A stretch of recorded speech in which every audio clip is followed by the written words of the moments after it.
How many people here own a dog? As most people, especially those who raise their hands, knows, dogs communicate through their body language. I didn't get my first dog until I was a freshman in college, and I really didn't realize until that point just how little I knew about anything dog related. I also realized that I wasn't alone. There's a lot of people out there who don't really understand anything about dogs' body language, especially. Even if you don't own a dog, I think it's important for everybody to know at least a little bit about it, because you run into dogs in public all the time and you need to know the best ways to react in different situations. So in this speech, I'm going to go over the very basics of dog body language. Happy, I think, is easy for everybody to recognize, as displayed in these photos.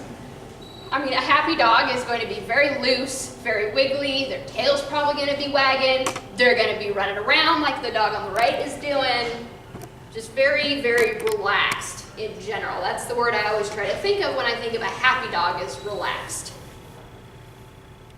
Aggression gets a little bit more difficult to recognize in certain situations, and it's pretty clear the dog on the top is mad.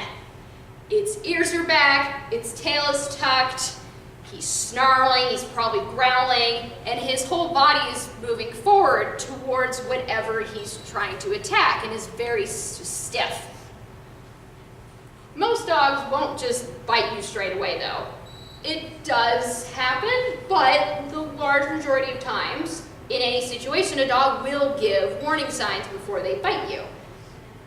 Now the dog on the bottom is giving some good examples of these warning signs.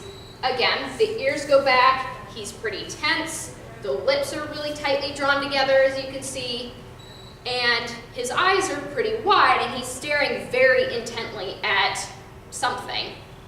By the third photo, he's started to snarl and is, I think, pretty clear to everybody at that point that he's upset. Now my dog, if she's lying down in a bed all curled up, you can't touch her. You can't pick her up because she will bite you, even though she's 15 pounds and thinks she's really tough. And she will do exactly the same thing. You can see her eyes will just get really wide, and she'll just turn around and stare at you. She'll kind of press her lips into your arm if you don't stop, and then she will just kind of lightly bite you. So this is a really good example. Anxiety is a bit of a gray area for some people, and an area where I think people can make mistakes. And if a dog isn't being really aggressive, like in the last slide, people might think it's totally okay to just go up and pet it, and that's not the case. A dog who's really anxious, like the ones in the photos, their ears will go back, they'll tuck their tails to protect those, they'll hunch over, put their heads down, just try to make themselves look really small. Both of these dogs are pretty tense. A dog will try to turn away from whatever's making it or stressing it out, or will leave if at all possible.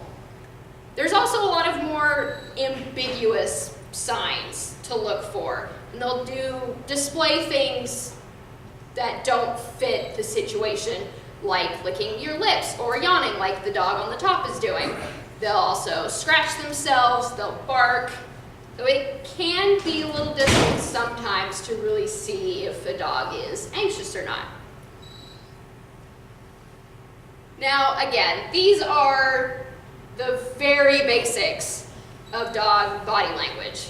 And I've worked with dogs for a year and a half, and I've lived with mine for 7, and it can get kind of complicated in different situations to tell what a dog is truly feeling.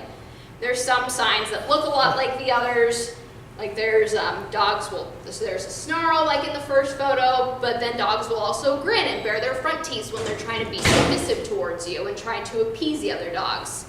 So it can be difficult. But even knowing a little bit about it, understanding a teeny bit, is good for everybody to know. Again, you know how to react in different situations, and you know how to best approach different dogs. The best way to approach a more aggressive dog is to just step away. If you're in a situation like that, just don't interact with the dog. Don't make direct eye contact. That is a sign of aggression on your part. And just, again, step away.